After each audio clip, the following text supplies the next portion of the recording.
Well, to be back in the sanctuary for independent media. What a wonderful space this is, and to be here on the 10th anniversary and to see it expanding inside and out to the collard greens gardens, to the community space that was just bought across the way, that will be a science center and an art space. The Sanctuary for Independent Media is transforming Troy, and you are all a part of that.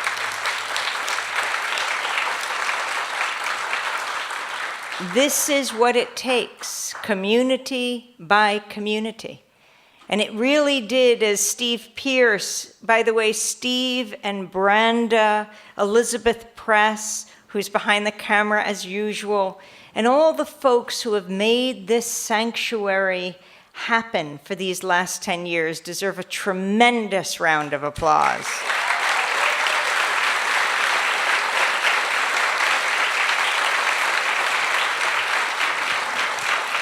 I'm sure Branda Miller is just working behind the scenes, and that's why this place is what it is today, and will be what it is tomorrow as they hand over the reins to community, to people coming in future generations.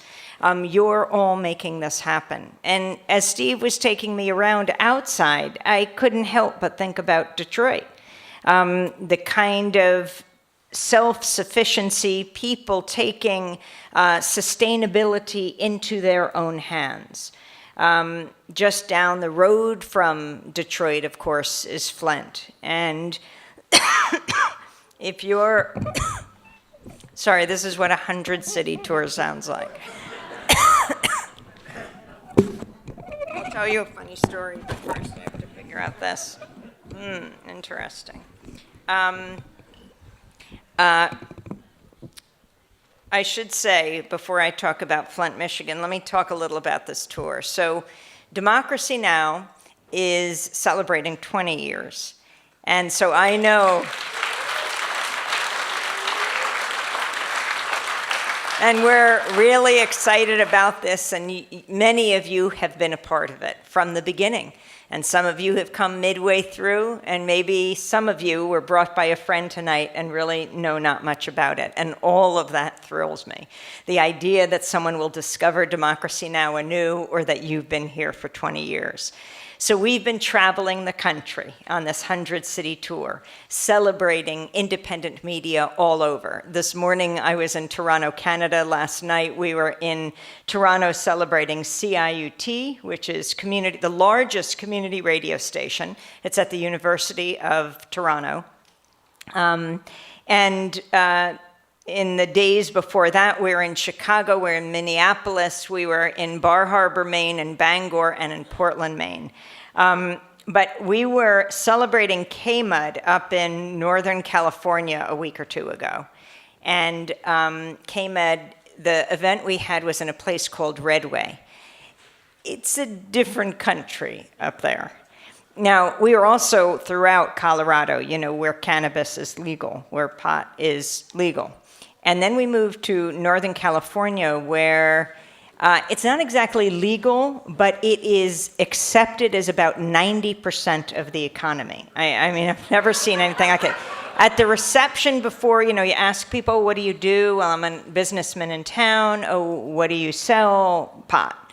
And, he didn't whisper it. He said it. He asked someone, oh, what do you do here? I'm a manicurist. Oh, at a local salon? He looks at me. I clip buds.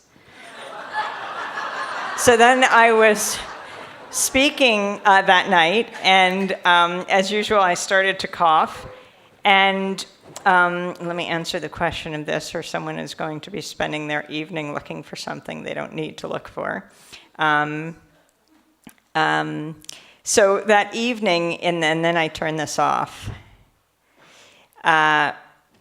So that evening, I was giving the talk and I started to cough, and my lozenge of choice is Ricola. So people were throwing up Ricolas, and so I opened one, but it didn't look anything like Ricola. So anyway, if someone would like to taste test this, because I really would like to have a sip of it. Anyway, no. But it's been a very interesting journey. I was also,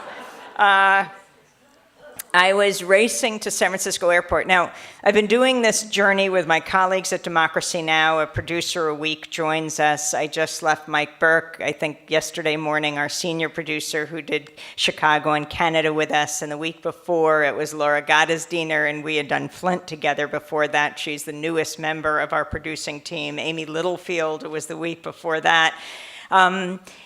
And my colleagues who wrote the book with me, Democracy Now!, Dennis Moynihan, who I call the Johnny Appleseed of community media in this country. He's helping to build a full-power FM station in Colorado and a low-power one in Denver, and is really was seminal with Angie Karen, who I was just with at the big PBS conference in Chicago this week, in growing Democracy Now! From 9 stations 20 years ago in 1996 to over 1,400 stations today.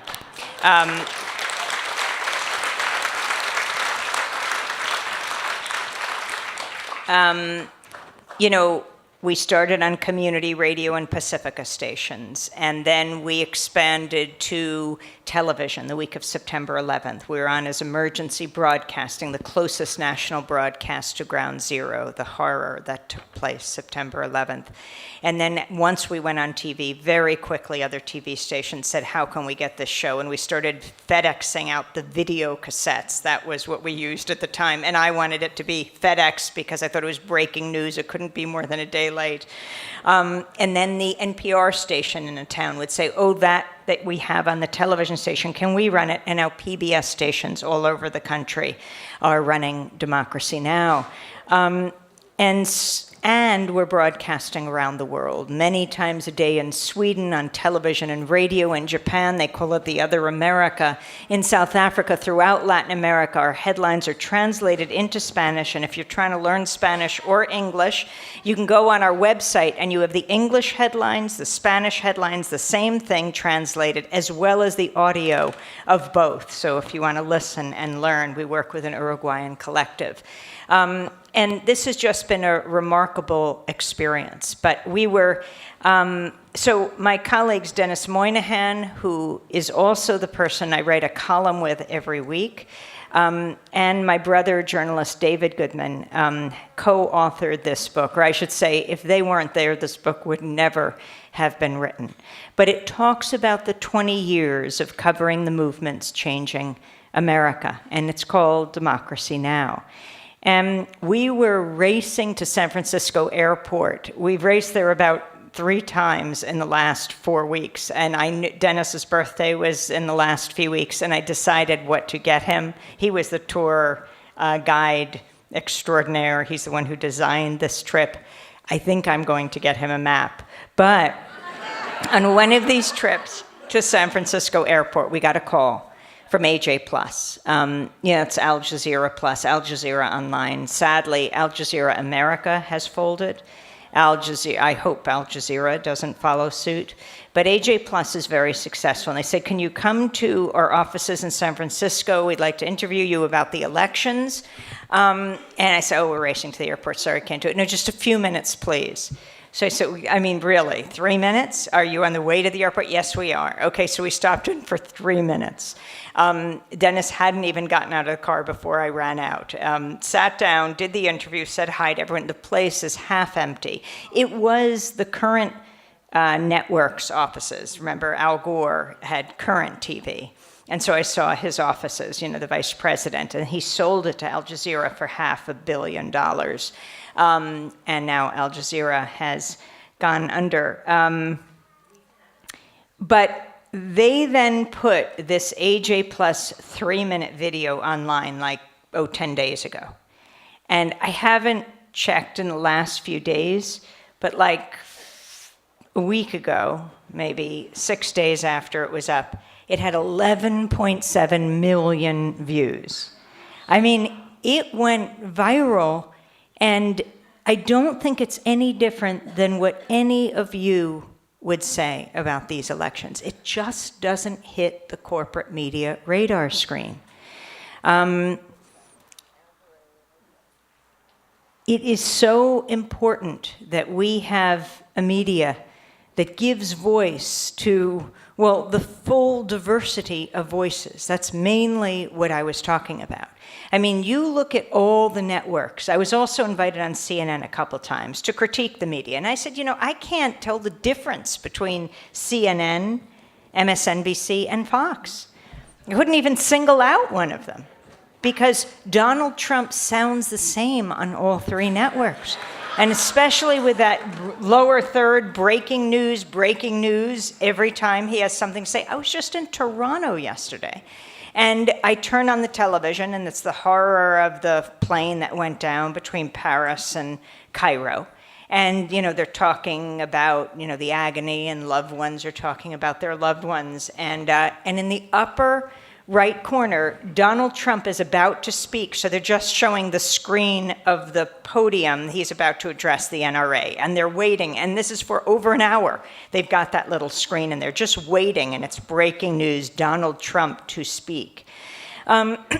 So look at the Tyndall report and the coverage of the elections in 2015.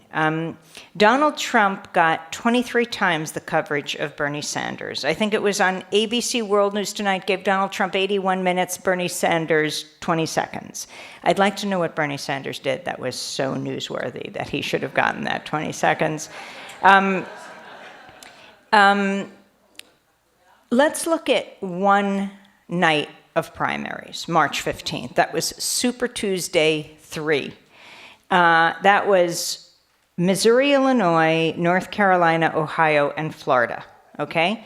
So that was the night that Marco Rubio lost his home state, Florida. You remember Senator Rubio? Yeah. And so he gave his concession speech. All the networks played it as they should, and he pulled out. And that was the night that Ohio Governor John Kasich gave his victory speech because he had his first primary victory, his home state of Ohio. Remember Governor Kasich? Yes. So, and they played his speech. Then Ted Cruz spoke. Hillary Clinton spoke. She had just won Ohio and Florida and North Carolina. It was very smart to speak then because Missouri and Illinois were too close to call. Better to speak while you're ahead. And Illinois was significant because it was her home state. And they were saying, all the networks were saying, Sanders, Clinton, too close to call, it's going to go through the night. Then they were waiting for Donald Trump, and they showed the empty podium in one of his Florida mansions, and they kept waiting, and the pundits and all the networks, they're showing this empty little square, are all the pundits, who know so little about so much, explaining the world to us and getting it so wrong.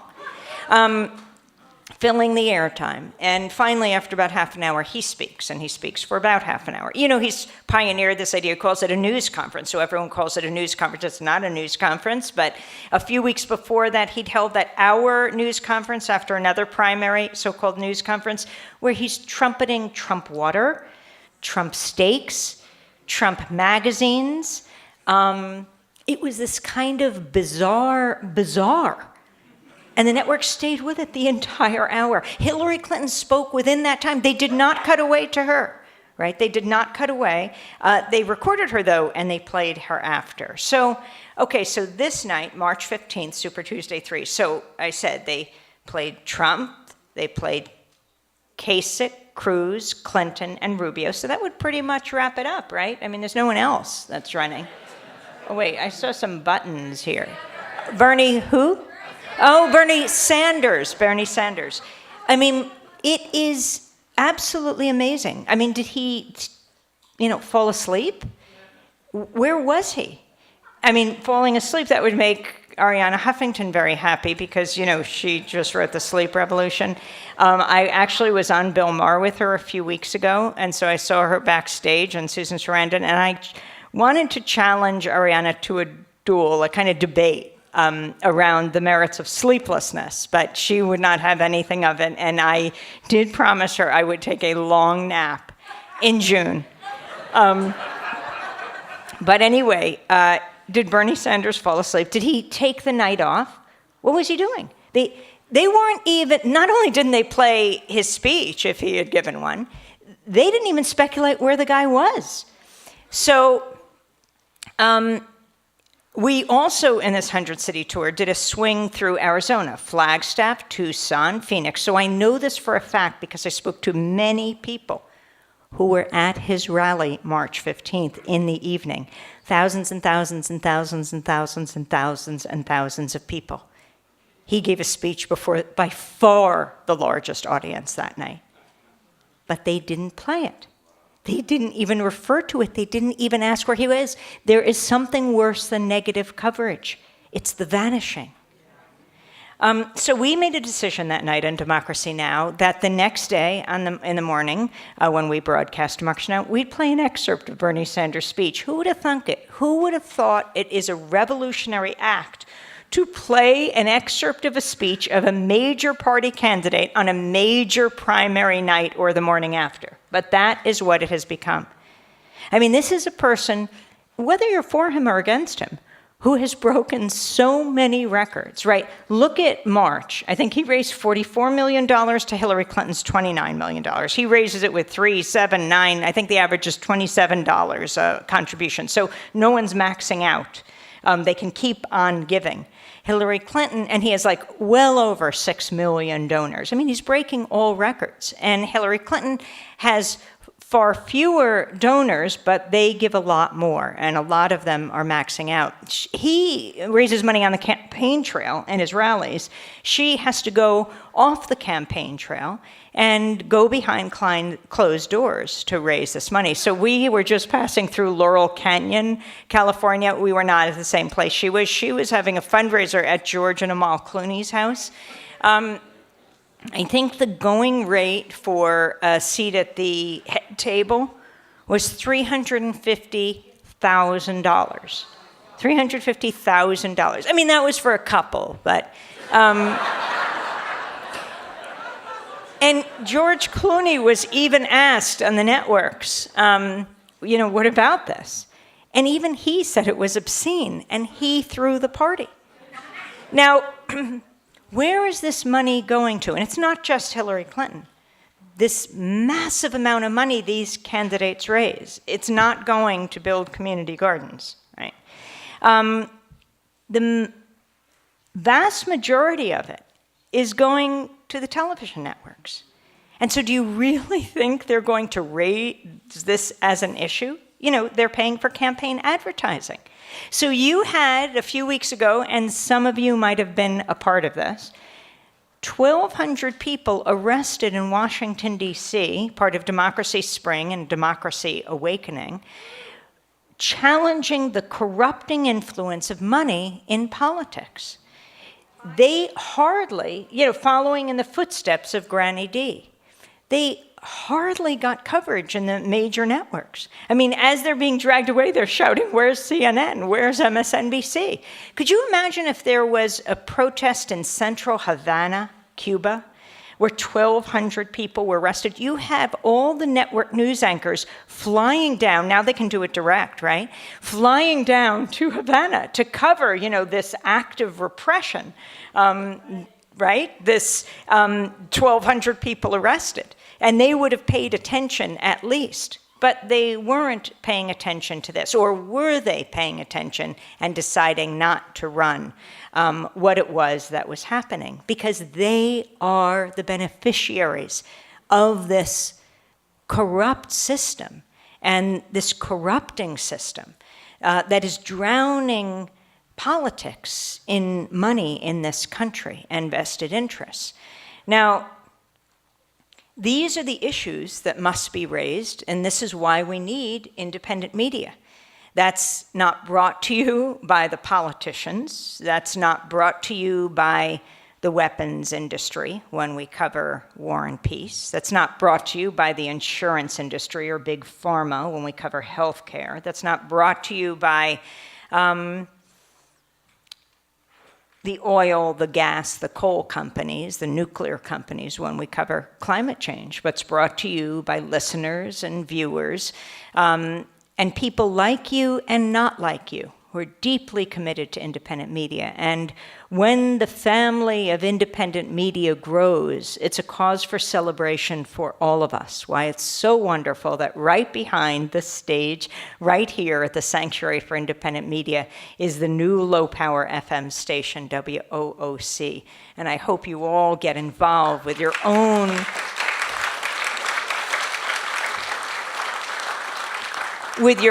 community radio station right in Troy. I mean, every one of these stations is part of that huge kitchen table that stretches across the globe, that we all sit around and debate and discuss the most important issues of the day. War and peace, life and death, and anything less than that is a disservice to the servicemen and women of this country. They can't have these debates on military bases. They rely on us in civilian society to have the discussions that lead to the decisions about whether they live or die, whether they are sent to kill or be killed. Anything less than that is a disservice to a democratic society. So on this 100-city tour, we're celebrating the media that has been broadcasting Democracy Now! Sometimes from the beginning. Like, the first day we were in Ithaca College. We were on April 6th. And then on April 8th, we were at The Ohio State University. They've added the recently. In Columbus, The Ohio State University. On April 9th, in the morning, we started in St. Louis, and then in the afternoon we're in Columbia, Missouri, where Mizzou is the site of an amazing uprising of students. A young student named Jonathan Butler, African-American student, went on a hunger strike. Black Lives Matter activist students at University of Missouri at Mizzou joined him.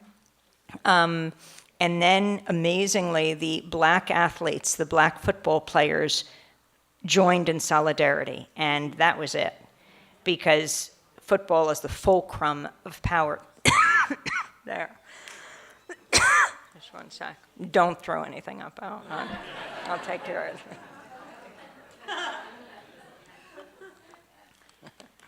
of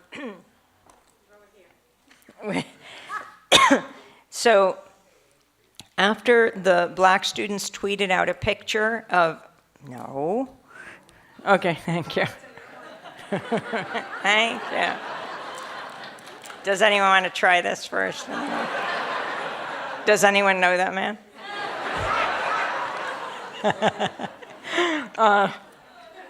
It's good.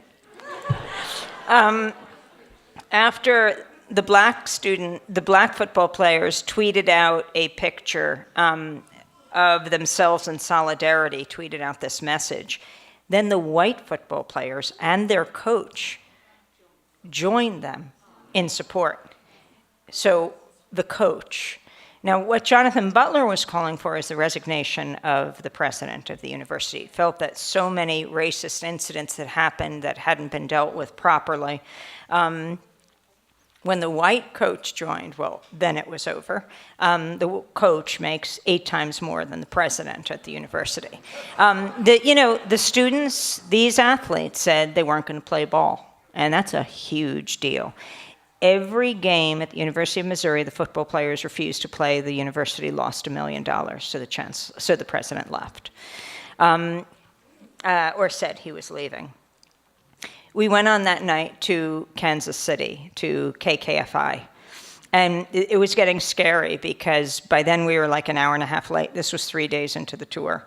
A man was weaving on the highway, and I was calling the police because there was clearly going to be an accident. Seriously weaving. I don't often call the police, but there was going to be an accident, called, said, come quickly, that there's going to be something terrible happening on this highway. And no one came, and it was 15 minutes, called again, but now I was in a new precinct, and they said, oh, a lot of people are calling, and as I was on the phone, he just smashed into the side of the road, and then we all raced into the woods. There was this black motorcycle gang of men and women, and they all, us and them, they threw their motorcycles into the ground, and we were going through the bramble to find this white SUV older gentleman who was just disoriented, but he was actually okay. So we then started to make our way again on the highway to Kansas City, and in front of us was this big tractor-trailer truck, and just as we get on the highway, his tire blew. So I said, what next? Like, we're going to drive into Tornado Alley? So by the time we got to KKFI to celebrate, it was an hour and a half late, and I was saying, my God, we have 100 cities, or at that point, 96 cities to go. And the 95th city, we're going to be like months late. But KKFI is an interesting place, Kansas City. Dennis Moynihan, co-author of this book, years ago worked on the Leonard Peltier Defense Committee. And he was at Leavenworth. He's now in Florida, Peltier in prison in Florida. And at the time, he was appealing for clemency from President Clinton. And he used to call into the office every morning at 8 or 9. And he would say, and he wouldn't call before that, because he said he and the brothers would be in the recreation yard, sitting around a tiny transistor radio, because the warden had required it be smaller and smaller. And these big guys would surround it to listen to Democracy Now! And then he wanted to talk about everything he heard, and he said that the prisoners would talk all day about what they heard. We then were in Atlanta, Georgia, celebrating WRFG, Radio Free Georgia. They had recently gotten a contribution of $325 in their pledge drive, nice size. It was from 65 prisoners, each $5, at the maximum security prison nearby, thanking them for Democracy Now! And other programs. And then just before we left on this 100-city tour, we got an email from a prison administrator in England. About a year ago, he asked if he could run Democracy Now! On prison closed-circuit TV. And we said, of course. We've pioneered this way of sending broadcast quality video through the internet. So they've been running it for a year. And just before we left, he sent an email and said, we attribute a 50% increase in prisoners enrolling in classes to Democracy Now! They are just so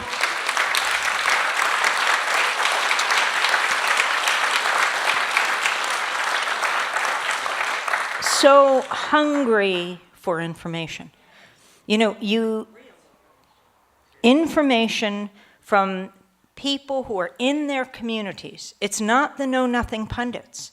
It is people who are deeply involved in the issues. And I think the reason these are difficult issues, why it isn't depressing or hopeless, which I feared it would be that people would feel that way, is that you're hearing about these issues from people who are doing something about it.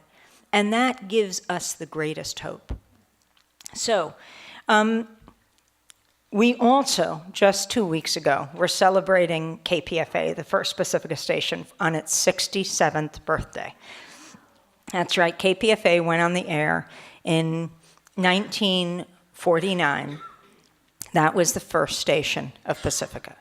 It was founded by a man named Lou Hill, who was a war resister, a conscientious objector. And when he came out of the detention camps out of World War II, he said, there has to be a media outlet that's not run by corporations that profit from war. That's run by journalists and artists. That's how Pacifica was born. As George Gerbner, the late dean of the Annenberg School of Communications at the University of Pennsylvania, would say, not run by corporations that have nothing to tell and everything to sell that are raising our children today. And so KPFA was born, 1949. KPFK went on the air 10 years later in Los Angeles. We were just there celebrating KPFK, 1959. As I was going up on the stage to celebrate KPFK, I get a text. Juan Carlos and Charina have been arrested. Okay. Juan Carlos Davila is our fellow, video fellow. He hails from the University of California, Santa Cruz. He discovered Democracy Now! Years ago as a Puerto Rican student activist in Puerto Rico, in San Juan. Then he went to university, and then we have him as an intern, as a fellow.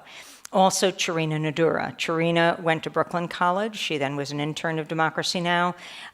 She went on to work for Bill Moyers until he wrapped up his program and came back to us as a videographer, and she is a video producer now. So that night, a few weeks ago in New York City, was a Trump rally of 1,000 people. And Charina and Juan Carlos went out to cover it. Routine. Except that they were on this little, I didn't even know there was a bridge there, but the Grand Central Bridge next to Grand Central Station. And they had this bird's eye view of all the protests. And then the police moved up to the bridge because there were some protesters, and they started arresting people. And then they moved in on Charina and Juan Carlos. And there was a commanding officer there. He said, let them film. They have a right to film. But then he went away. And these guys moved in on them. They pushed Juan Carlos's face into the dirt.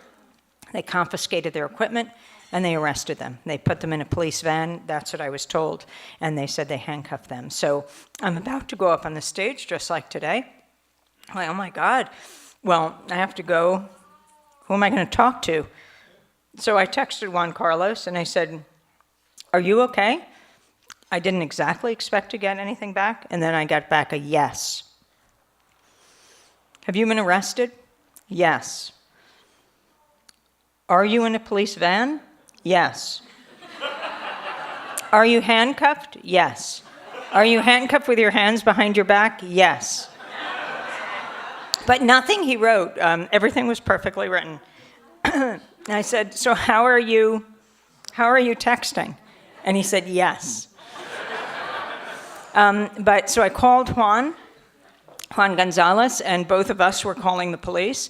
And Sam Alcoff, our video producer, raced to Police Plaza to try to get them out. And finally, after many hours, got them out.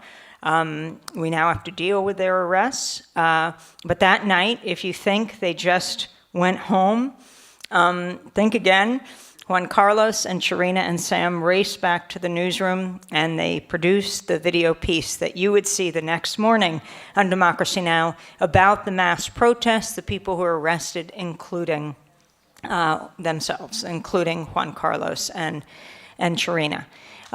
We as reporters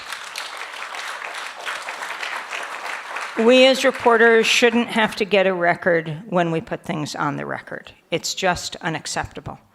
So KPFK went on the air in 1959, WBAI, our station, New York, 1960. Within a year, it's broadcasting a debate between Malcolm X and James Baldwin, the great writer, over the effectiveness of nonviolent civil disobedience. They were debating the effectiveness of the lunch counter sit-ins in the South. KPFT in Houston went on the air in 1970, WPFW in Washington, 77, and that's the Fab Five. That's the Pacifica Radio Network. KPFT in Houston is the only radio station that was blown up in the United States. Right, it goes on the air in the spring of 1970. The Ku Klux Klan straps dynamite to the base of the transmitter and blows it to smithereens. Right in the middle of Arlo Guthrie singing Alice's Restaurant. And I thought that was a good song. But anyway, so after a few weeks, they get back on their feet. I mean, there is a silver lining. It's not like Pacific had money for advertising. It certainly blew it into the consciousness of the potential listening audience of the people of the Petro Metro. I don't recommend this as an advertising strategy, but they went back on the air.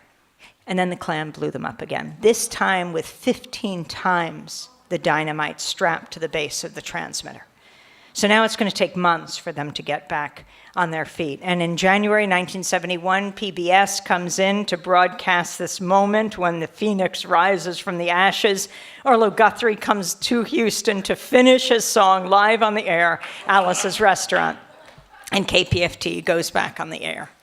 Now, I can't remember if it was the Exalted Cyclops or the Grand Dragon, because I often confuse their titles, but he said it was his proudest act. I think that's because he understood how dangerous Pacifica is, how dangerous independent media is. Dangerous because it allows people to speak for themselves. And when you hear someone speaking from their own experience, whether it's a Palestinian child or an Israeli grandmother, whether it is an aunt in Iraq or an uncle in Afghanistan, whether it's a kid from the South Bronx or from the South Valley in Albuquerque, where we just were speaking at RFK High School, where the overwhelming majority of the students are undocumented. When you hear someone speaking from their own experience, it challenges the stereotypes and the caricatures that fuel the hate groups. You say, it sounds like my bubba, my baby, my aunt, my uncle. And I'm not saying you'll agree with them. How often do we agree with our family members? But you begin to understand where they're coming from. That understanding is the beginning of peace. It makes it much less likely that you'll want to destroy them. That understanding is the beginning of peace. I think the media can be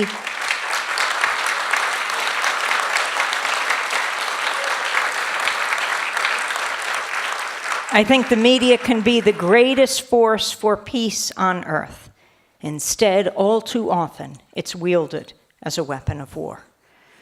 Now, I can't talk about Democracy Now! Without talking about my co-host on Democracy Now! For the full 20 years. He is Juan Gonzalez.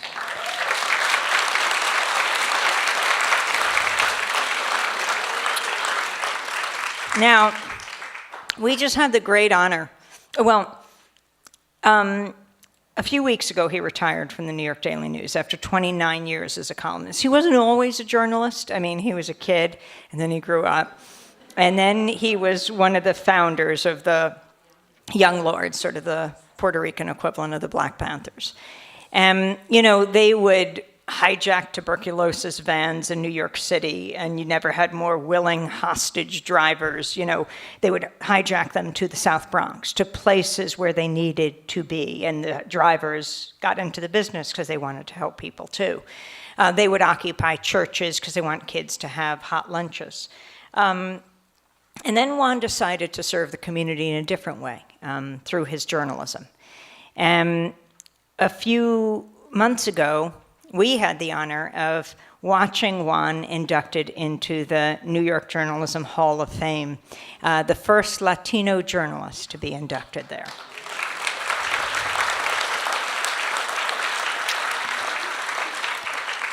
His speech put the other inductees to shame, like, Charlie Rose and Leslie Stahl. And I just wanted to read a bit of what he said that day. Juan said, "I figured my modest contribution would be not writing about outcast neighborhoods, but from them. Not simply to entertain, but to change. Not after the fact, but before it, when coverage could still make a difference. I have tried to use as many of my columns as possible to probe the injustices visited upon the powerless. Yes, the rich and famous are also victims on occasion. But they have so many politicians, lobbyists, lawyers, gossip columnists, and even editorial writers ready to jump to their defense that they'll always do fine without my help. I prefer the desperate unknown reader who comes to me because he or she has gone everywhere else and no one will listen. More often than not, I come across unexpected gems, human beings whose tragedies illuminate the landscape and whose courage hopefully inspires the reader to believe that there is indeed some greater good served by a free press than just chronicling or influencing the ouster of one group of politicians by another." Those the words of Juan Gonzalez.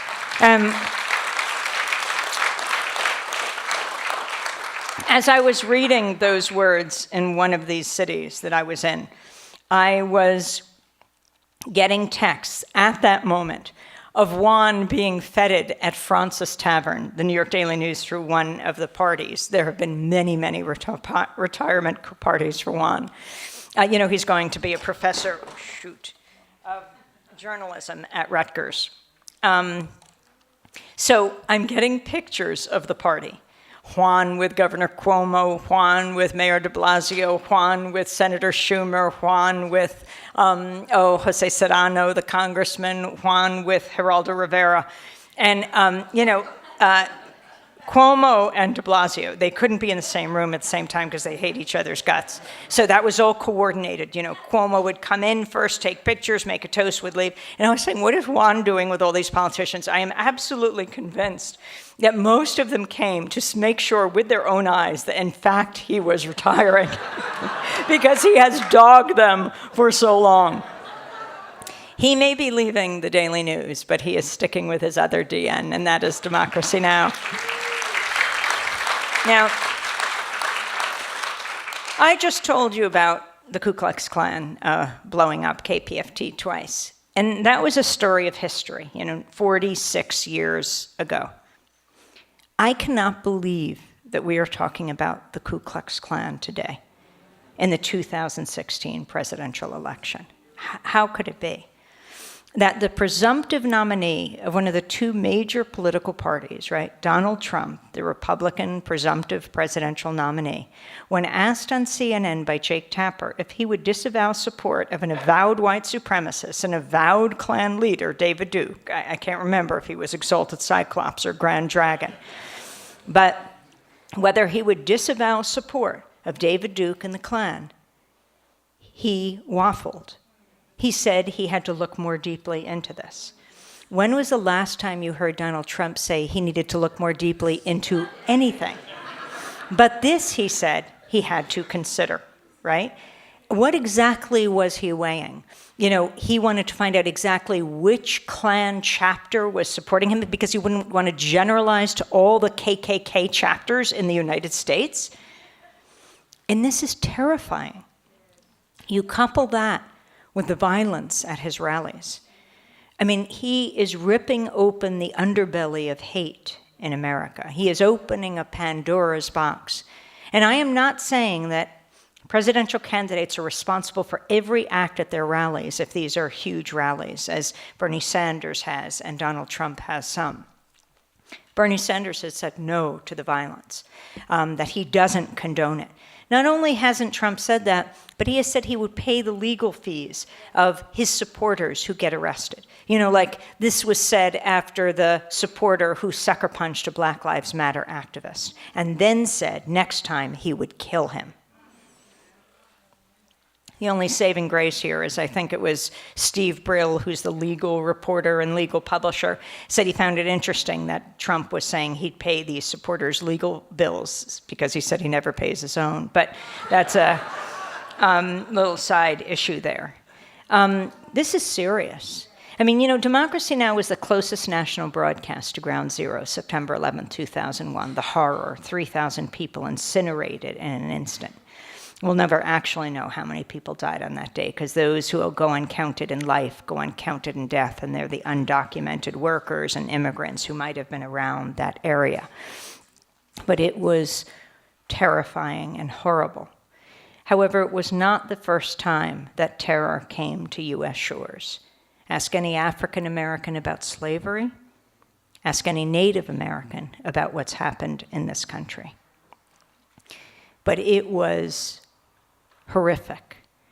Now, the Ku Klux Klan is a part of this history in the United States, an American homegrown terrorist organization, right? Terrorizing, killing, maiming, lynching thousands of African Americans. We have to know this history.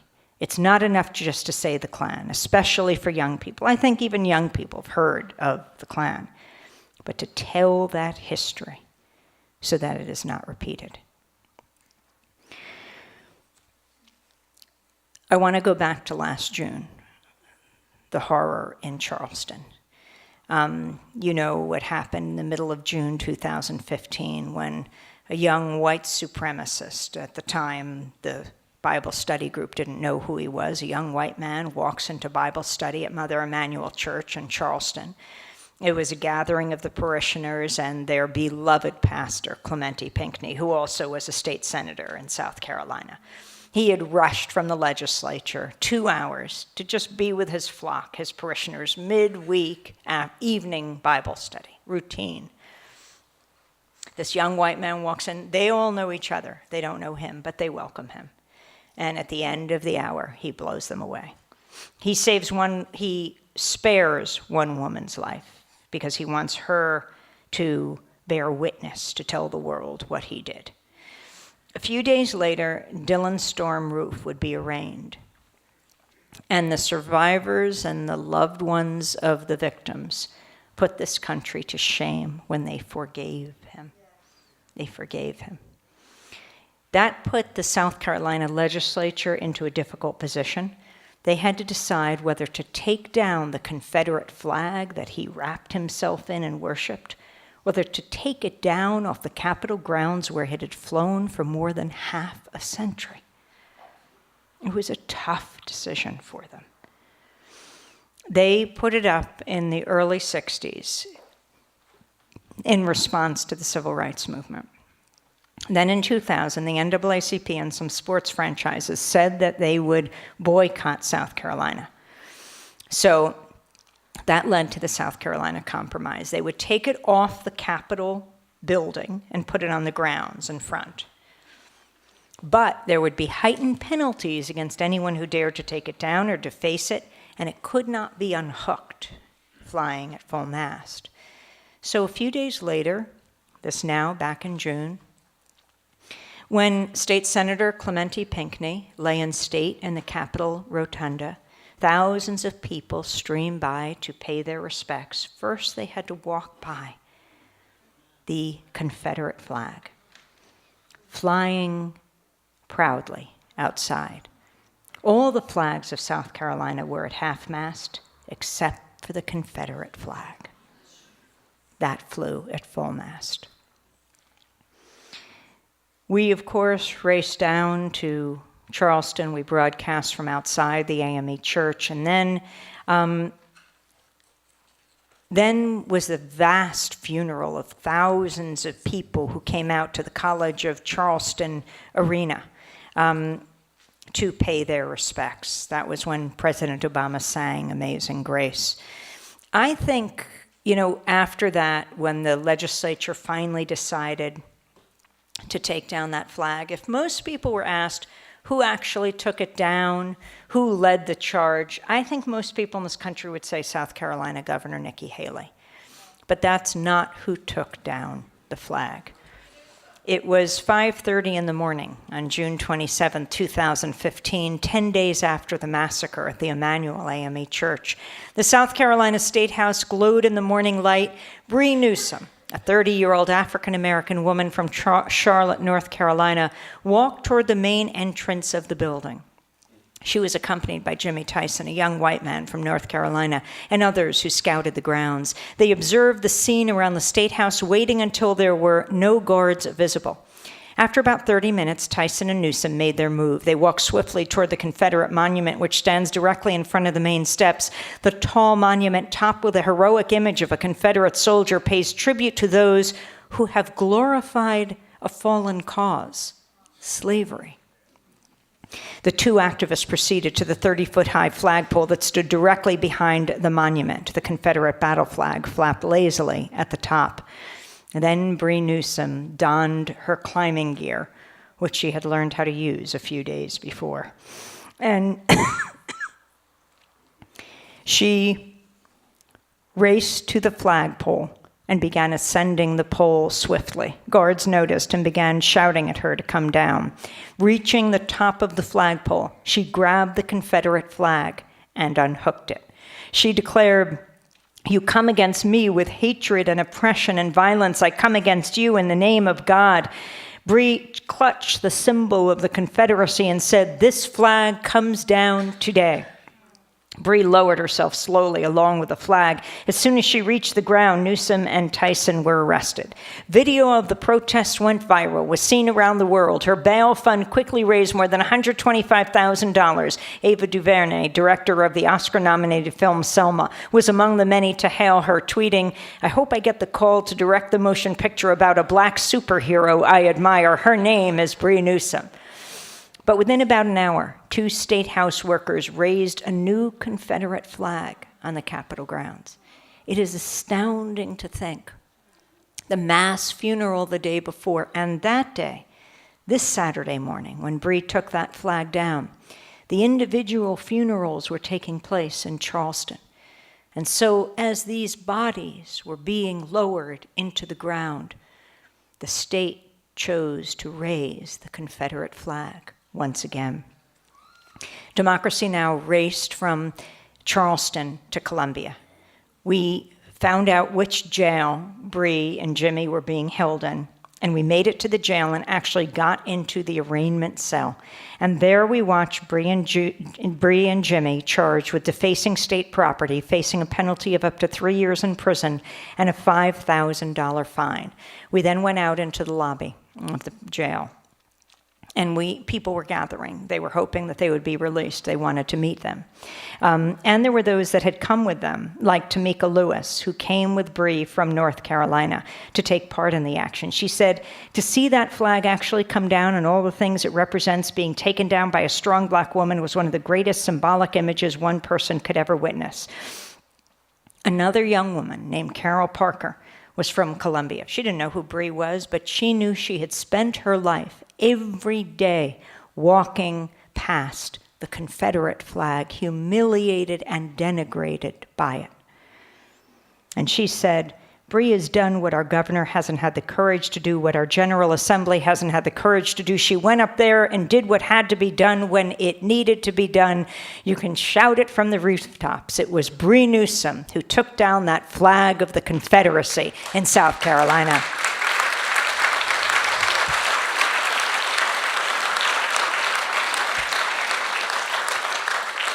A modern-day Rosa Parks.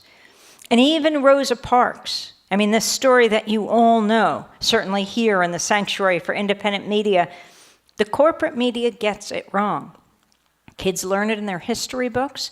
When Rosa Parks died a few years ago, we were watching CNN, and they said Rosa Parks was a tired seamstress. She was no troublemaker.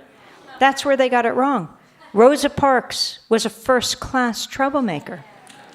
She knew exactly what she was doing. You know, December 1st, 1955, she sits down the bus in Montgomery, Alabama, refuses to get up for a white passenger. She gets arrested. 4 days later, December 5th, 55, she goes to court, and the Montgomery Improvement Association has a meeting to choose its leader to lead the boycott that would challenge and successfully take down the segregated bus system of Montgomery in Alabama. And they choose as their leader a young reverend who had just moved into town. They choose as their leader Dr. Martin Luther King. Rosa Parks helped to launch Dr. Martin Luther King. And Rosa Parks was an activist. The media denigrates activists, but what can be more noble than dedicating your life to making the world a better place? You know, she was the secretary of the local NAACP. She worked with E.D. Nixon. He was president of the local NAACP. He worked with A. Philip Randolph, the greatest organizer of the 20th century. First, they were organizing the Brotherhood of Sleeping Car Porters, the thousands of Black conductors on the trains, right, all called George, not because their mothers named them George, but because they worked on the Pullman trains owned by George Pullman, which showed you why they needed to be organized.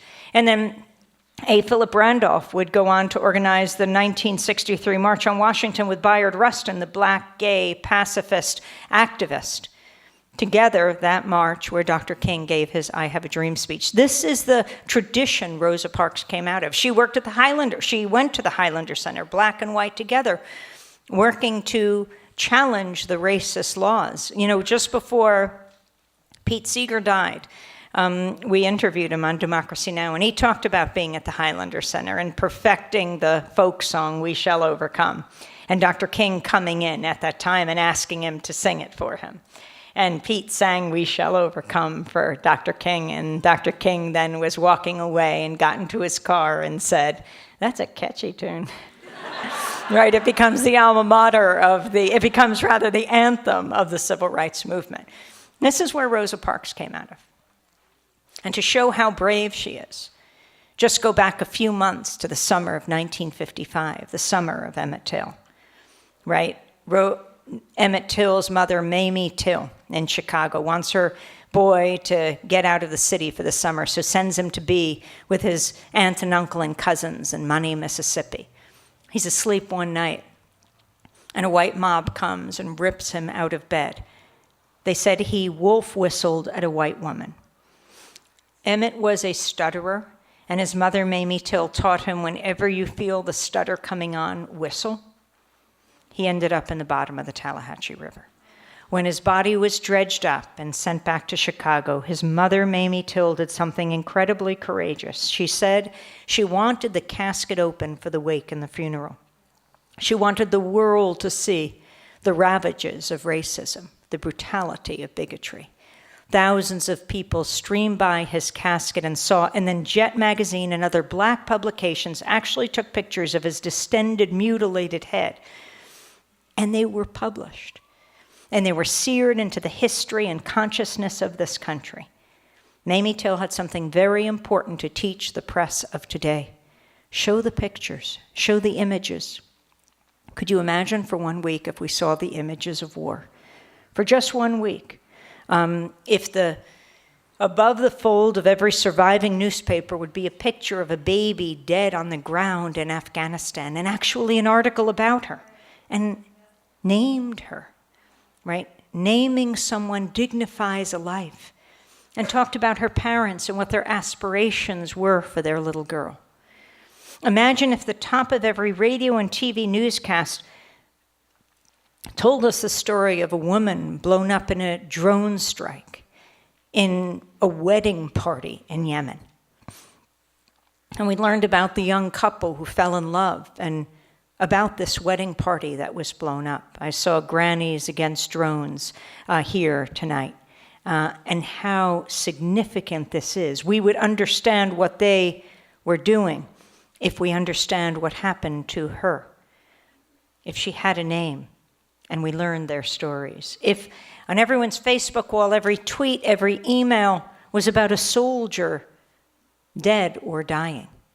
For just 1 week, Americans are a compassionate people. They would say, no, war is not the answer to conflict in the 21st century. Now, I want to very quickly go through 1 year of activism, because movements matter. Movements are what make history. I wanted to look at 2011, and I'm going to race through it because I know it's hot here. Well, I'll start in December 2010 with a young man named Mohamed Bouazizi in Tunisia, who comes out of university. There's no opportunity, corrupt dictator. The only opportunity he has is to sell fruit and vegetables in the marketplace. He does this, but he's being harassed by authorities. They steal his scale. He can't take it anymore, and he sets himself on fire. This was the spark of the Tunisian revolution. There were other sparks for it, among them WikiLeaks, right? WikiLeaks, founded by Julian Assange. Julian just streamed in here to the Sanctuary of Independent Media. Julian Assange holed up in the Ecuadorian embassy in England. He has political asylum in Ecuador, but he can't get there. He's afraid if he steps foot outside, he will be arrested and ultimately extradited to the United States and imprisoned for many years. We believe there is a sealed indictment against him. And if you think his fear of being imprisoned for many years in this country is paranoid, does the name Chelsea Manning ring a bell? At Leavenworth now, for sentenced to 35 years in prison. Why does WikiLeaks play a role here? WikiLeaks, because it's not like the Tunisians didn't know that they had a corrupt dictator, but it just proved to them that the US knew, and still shored them up to the tune of millions of dollars, just increased their rage. They threw out their dictator, and that would spark the Egyptian revolution. I want to pause for a second here as I talk about Julian Assange to talk about a few people in this last few weeks that we lost, like Julian Assange's lawyer, Michael Ratner. Michael, who was such an important figure in the fight for social justice in this country and around the world. Michael lost his battle against cancer. He was 72 years old, but he has been so critical in I think, spawning a new generation of not only human rights lawyers, but human rights activists. Although he was a lawyer and he had cases that were taken to the Supreme Court, he believed the real engine for change was in the streets. And he had such enormous respect for people who took their struggle to the streets. There was a piece in the New York Times about Michael, his obituary, that quoted David Cole. David Cole said he asked Michael about the Guantanamo case that he brought, pushing for habeas corpus rights for Guantanamo prisoners so many years ago that they should have their day in court. And David said, when I asked Michael years later what he thought his chances were in filing that suit, he answered, none whatsoever. He said, Michael said, we filed 100% on principle. That could be his epitaph, David said, 100% on principle. Well, that case did go to the Supreme Court, and he won.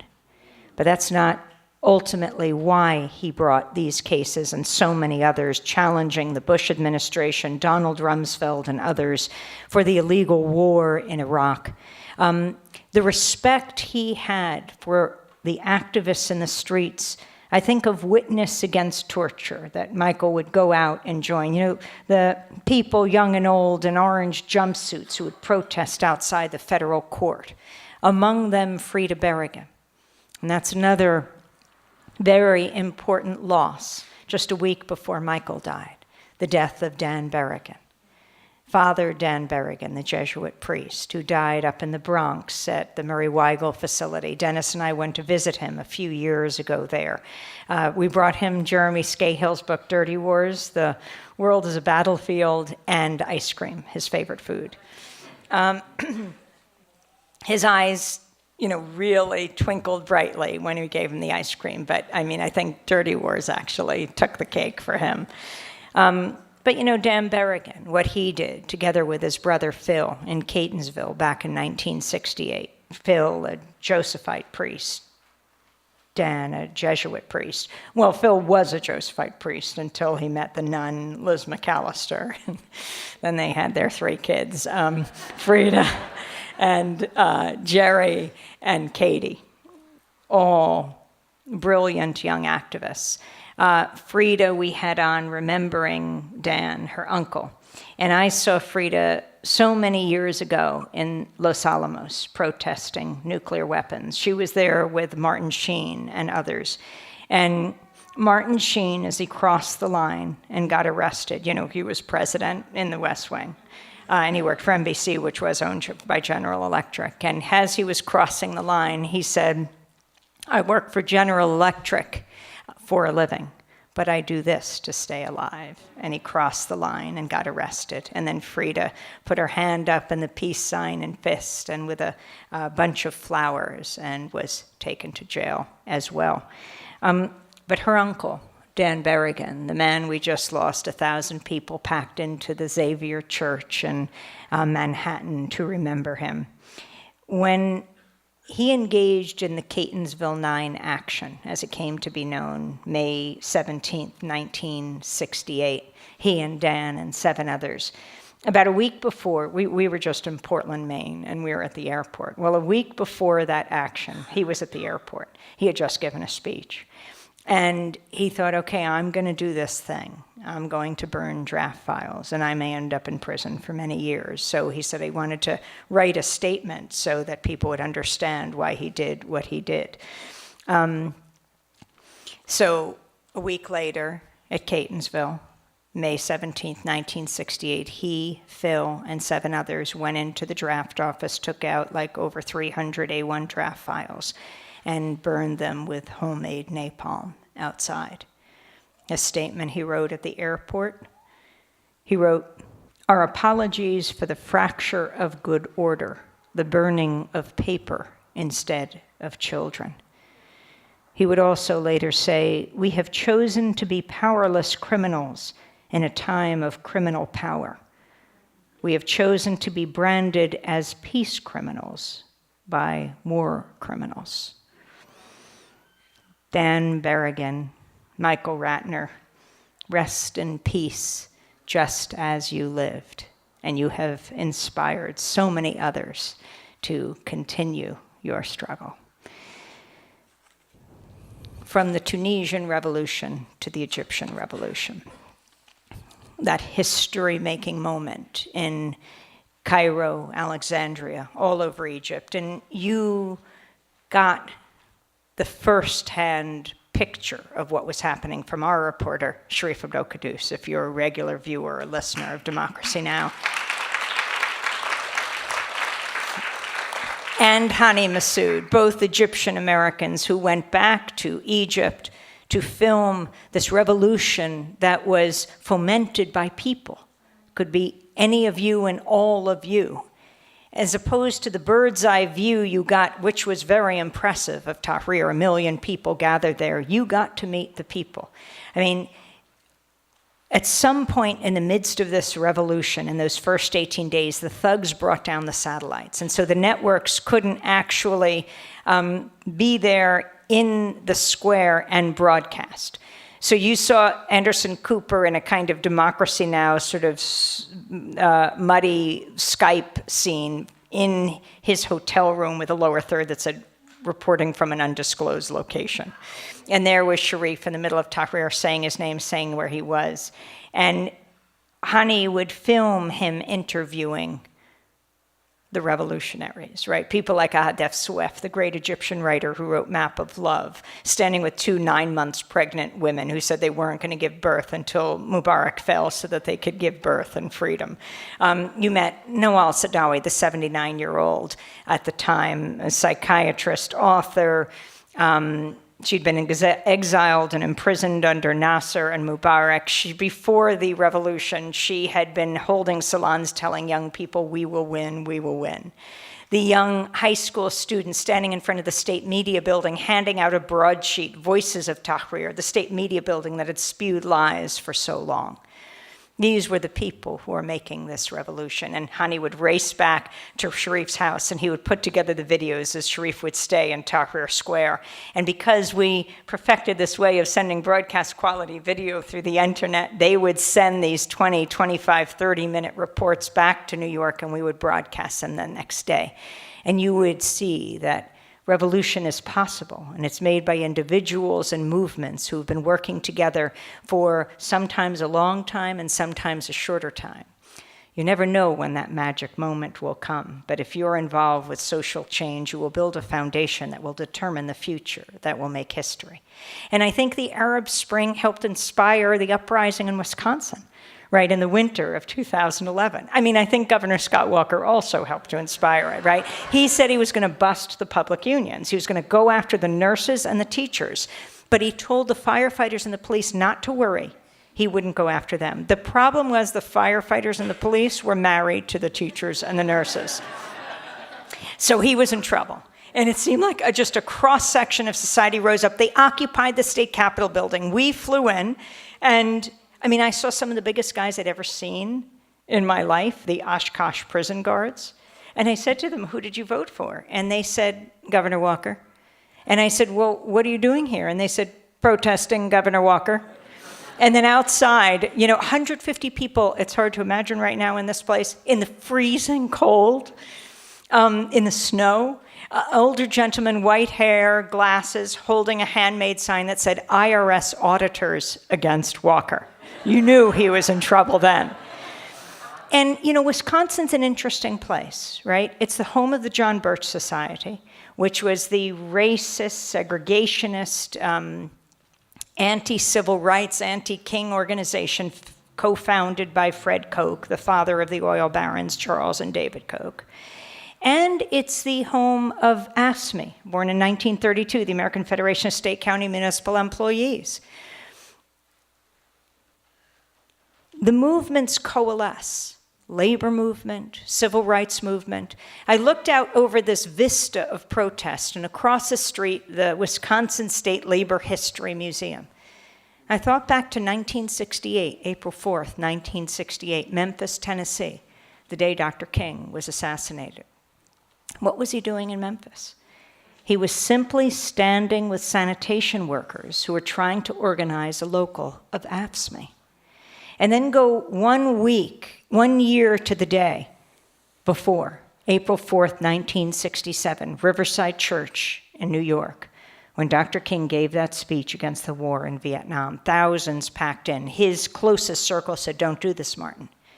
This is not your war. You've got the most powerful person on earth, the President of the United States, Lyndon Johnson, wrapped around your finger. You got him to sign the Voting Rights Act. You got him to sign the Civil Rights Act.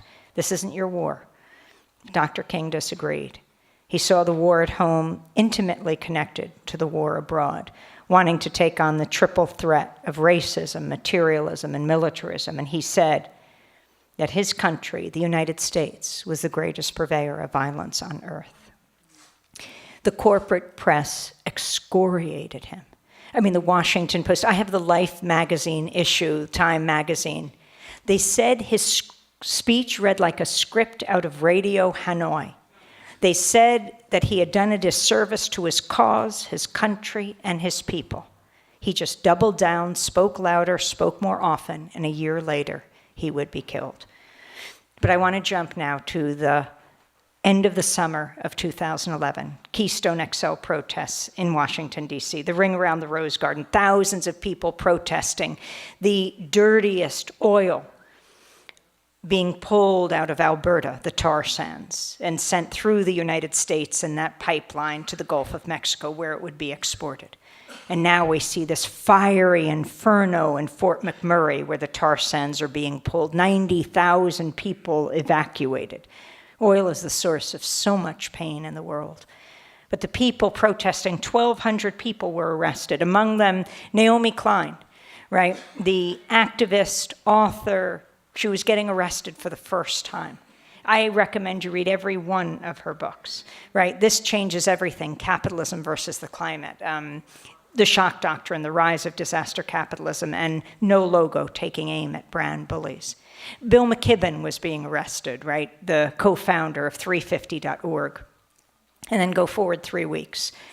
September 17th, 2011, thousands stream into Zuccotti Park and occupy Wall Street, right?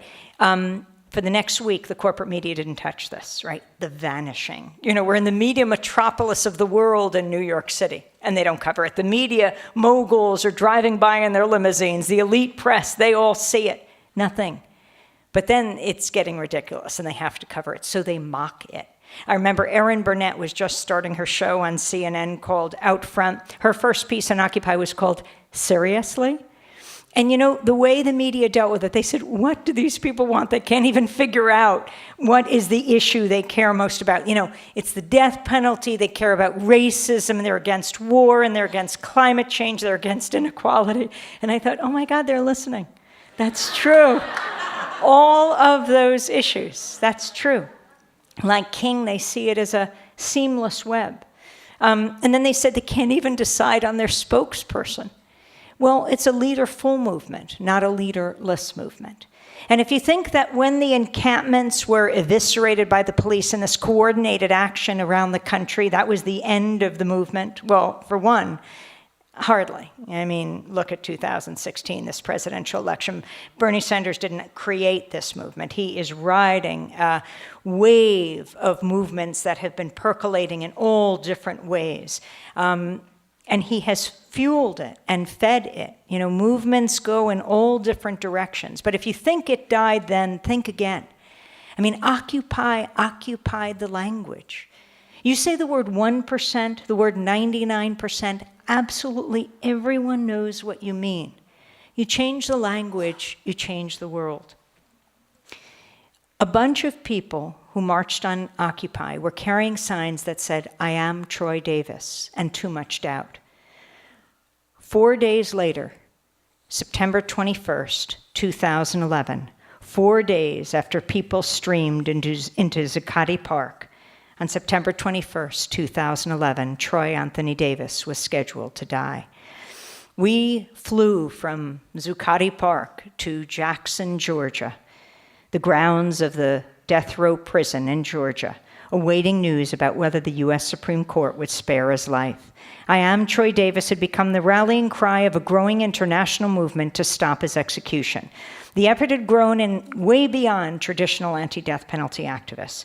It included prosecutors, prison wardens, a former U.S. president, and the Pope. This is the story of a struggle against death that refuses to die. Troy Davis grew up in a middle-class neighborhood in Savannah, Georgia, with his 3 sisters and his brother and his mother and his father. He was a Korean War vet and a carpenter. She worked at a local hospital. On the night of August 18, 1989, 18-year-old Troy, who was African-American, went to Charlie Brown's pool hall with a friend. In the parking lot outside, Red Coles, a neighborhood tough, was arguing loudly with a homeless man named Larry Young. Several witnesses testified later Coles pistol-whipped Young. Pool hall patrons came outside, joined other bystanders to see what was going on. Troy Davis tried to intervene in the fight, but he fled when Coles threatened him with a gun. At 1:15 in the morning, Mark McPhail, a white off-duty Savannah police officer who was working as a security guard at a Greyhound bus station next door, came outside to break up the fight. Gunshots pierced the summer night. Moments later, McPhail lay dying with a bullet wound to the head and another to the heart. He never drew his gun. He was a hero cop. He tried to save a homeless man. The question was, who killed him? Red Coles immediately raced to the police station with his lawyer and pointed the finger at Troy Davis. Troy didn't know this. He had gone off now to Atlanta with a friend, with his cousin, to look for a job. The next day, his panicked family called him. They said, Troy, or they tried to track him down, your face is all over the media. You've got to come back. And Martina, his older sister, she is a heroine. I've interviewed her so many times. She was a Persian Gulf Army nurse. She came back to this country. She was diagnosed with breast cancer. She not only tried to save her own life, she tried to save the lives of women, black women, poor women. Her face adorned the mammogram vans of Savannah. She was feted as a leading light in Washington with Nancy Pelosi. So now she's trying to save her own life, other women's lives, and the life of her brother. She goes and picks him up in Atlanta. Troy comes home to Savannah. He turns himself into the Chatham County Sheriff's Office. The teenager thought, it's a case of mistaken identity. I'll just go in and clear up the confusion. Of course, he's charged with murder. He's held in jail for 2 years. And he's finally tried in August of 1991. A jury deliberates for 2 hours and returns a guilty verdict. On August 30th, 1991, Troy Anthony Davis, age 20, was sentenced to die. Davis would spend the next 20 years on death row, half of his life. During that time, 7 of the 9 non-police witnesses recanted or changed their testimony, many saying police intimidated them for their original false statements. The one who did not recant, the one who many said was the actual killer, was Red Coles. No evidence linked Troy Davis to the shooting. So now let's go to that day, September 21st, when we raced down to Jackson, Georgia. And I'll give you a little insight into how the media works. You know, we came onto the grounds, and we couldn't do this from a studio. You know, this is on the grounds of the death row prison. So we hire a satellite truck like the big boys. And we have to get this truck to the prison grounds. But we see that the guards have put all the satellite trucks on the periphery of the grounds. We don't see any of the journalists protesting, but the protest pen was over here, and they were going to allow 150 people on the grounds. 1,000 people were off the grounds, like the students from Morehouse, Dr. King's alma mater, and Spelman, all carrying candles, people from around the world. There were protests in Iceland and Germany and France and Italy, all over the world.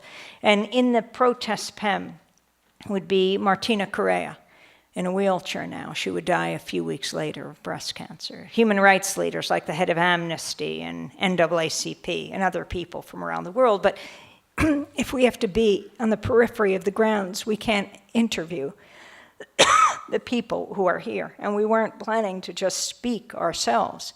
Our job as journalists is to go to where the silence is.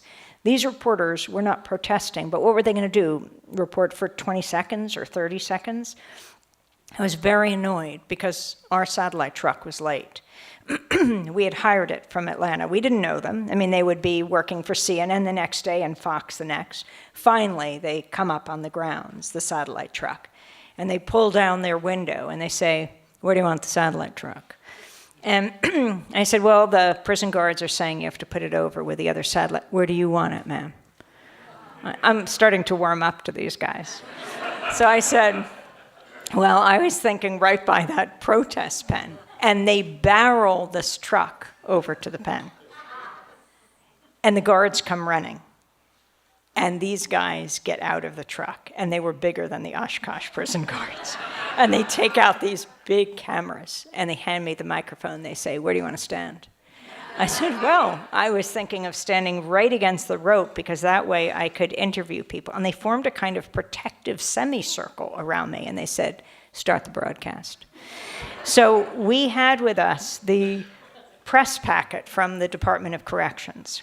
And first it explained how Troy would spend his day. They said he could be with his family until 3, but then they would have to clear out so that he could get a routine physical. Routine physical? They were going to execute him in 4 hours. They cared about his cholesterol level. But what had happened a little before that in Texas is a death row prisoner had attempted suicide, and they raced him to the hospital, they got him better, and then they killed him. I mean, if we could have broadcasts from the death chamber, we would have. I deeply believe in showing the images. You know, in the United States, we live in a globalized world, yet it is so difficult. We are so insulated in getting information about ourselves to understand where we stand in the world. How alone we are in the industrialized world in carrying out state killing. We should show the images, but failing being in the death chamber, being on the grounds, was the next best thing, and we started the broadcast. Well, that press packet went on from his schedule and talked about what he'd have for dinner. It was very detailed. He had turned down the Last Supper. You know, you get to choose whatever you want for your last meal, like ice cream and steak. And I mean, the horror of this. A young mentally disabled man who was going to be executed chose a very fancy meal. And when the guards came to bring him into the death chamber, they said, you didn't have your dessert. He said, I'm saving it for after. But the press packet went into what Troy would have for dinner. He had turned down the special meal, so they said they would offer him the standard fare. Quote, grilled cheeseburgers, oven brown potatoes, baked beans, coleslaw, cookies, and a grape beverage. The next page listed the lethal cocktail that would follow. It was just 4 lines. It said pentobarbital, pancuronium bromide, potassium chloride, and Ativan, a sedative. The pentobarbital anesthetizes, the pancuronium bromide paralyzes, and the potassium chloride stops the heart. Davis refused the sedative and the Last Supper. By 7 p.m., the U.S. Supreme Court was reportedly reviewing Davis's plea for a stay. The case was referred to Supreme Court Justice Clarence Thomas, who hails from Pinpoint, Georgia, a community founded by freed slaves that's near Savannah, where Troy grew up. The Supreme Court denied the plea. Davis's execution began at 10:53 p.m. A prison spokesperson delivered the news to the reporters outside. Time of death, 11:08 p.m. The eyewitnesses to the execution stepped out. According to an Associated Press reporter who was there, these were Troy Davis's final words. He said, I'd like to address the McPhail family. Let you know I'm not the one who killed your son, your father, your brother. I am innocent. The incident that happened that night was not my fault. I did not have a gun. All I can ask is that you look deeper into this case so that you really can finally see the truth. I ask my family and friends to continue to fight this fight. And then he looked at his executioners and said, for those about to take my life, God have mercy on your souls. May God bless your souls. The state of Georgia took Davis's body to Atlanta for an autopsy, charging his family for the transportation. On Troy Davis's death certificate, the cause of death is listed simply as homicide.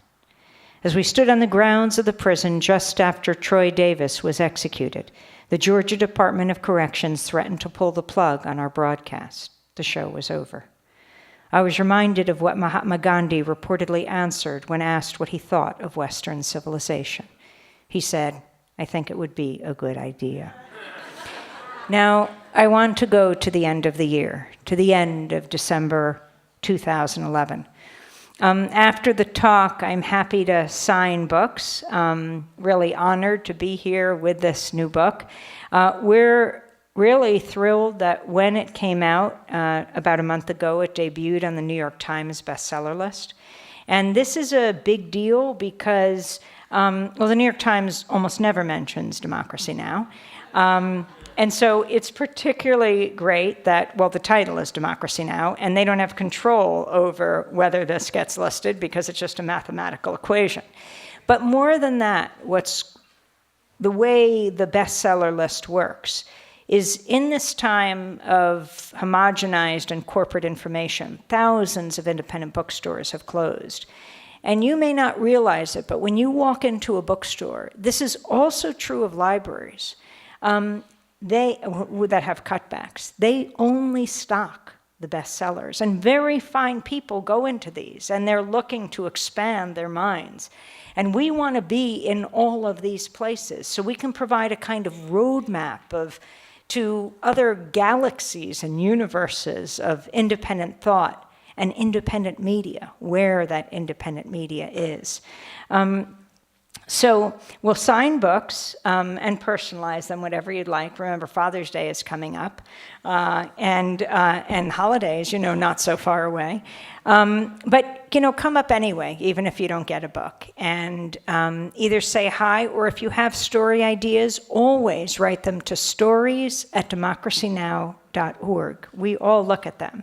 stories@democracynow.org.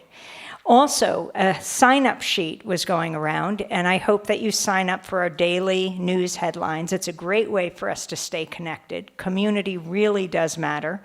And if you don't sign up for them, you can also text the word Democracy Now!, one word, to the number 66866. You'll get a request back for your email, you pop it in, and then you approve it in your email, and you're signed up. So that's the word Democracy Now!, one word, to 66866, and you'll get a request for your email. And you just give over that email.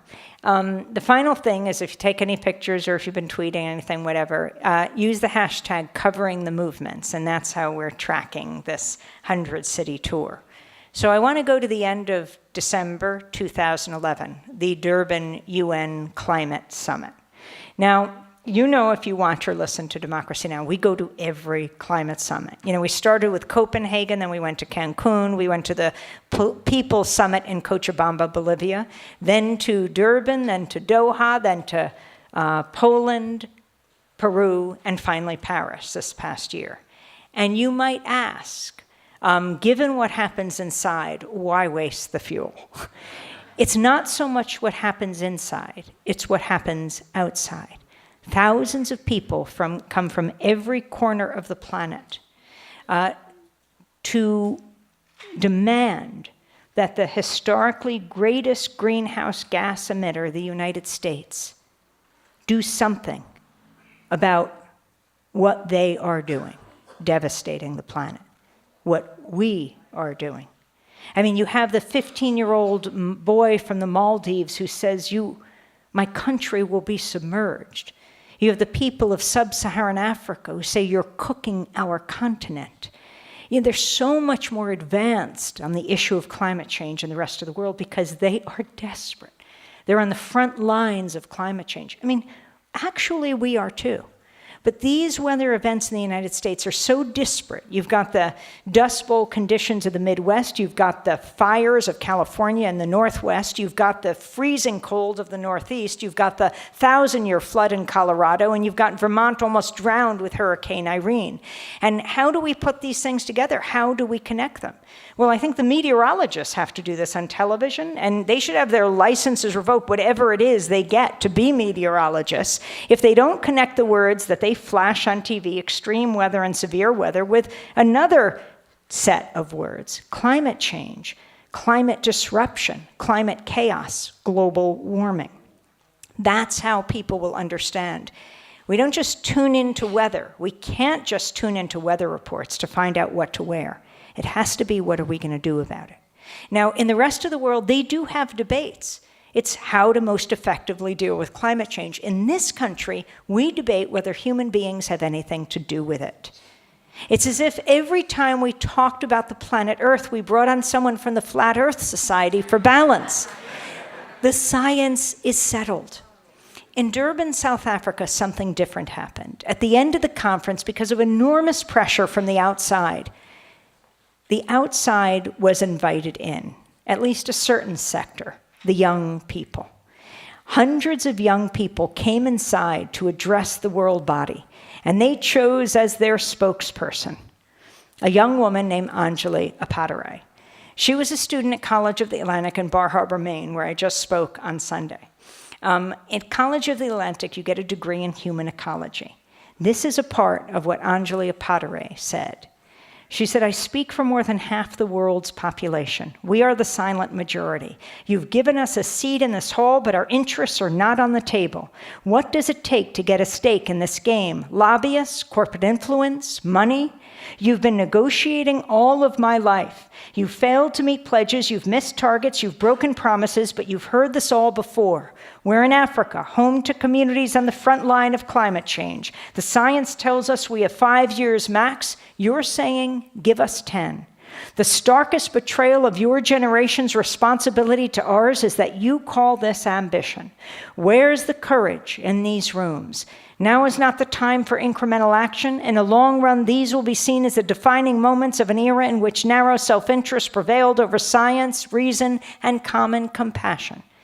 She said, "There is real ambition in this room, but it's been dismissed as radical, deemed not politically possible. Stand with Africa. Long-term thinking is not radical. What's radical is to completely alter the planet's climate, to betray the future of my generation, and to condemn millions to death by climate change. What's radical is to write off the fact that change is within our reach. 2011 was the year in which the silent majority found their voice, the year when the bottom shook the top. 2011 was the year when the radical became reality." And then she quoted Nelson Mandela, who said, "It always seems impossible until it's done." So she looked out on the crowd of hundreds of delegates, world leaders, scientists, bureaucrats, and said, "So distinguished delegates and governments around the world, governments of the developed world, deep cuts now, get it done."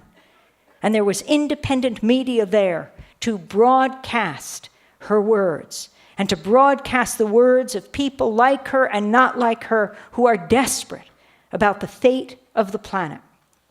I really do think that those who are concerned about war and peace, those who are concerned about the growing inequality in this country, those who are concerned about climate change, the fate of the planet, are not a fringe minority, not even a silent majority, but the silenced majority, silenced by the corporate media, which is why we have to take it back. We need a media that cuts through the static, that veil of distortion and lies and misrepresentations and half-truths that obscure reality, when what we need the media to give us is the dictionary definition of static: criticism, opposition, unwanted interference. We need a media that covers power, not covers for power. A media that is the fourth estate, not for the state. And a media that covers the movements that create static and make history. Democracy now.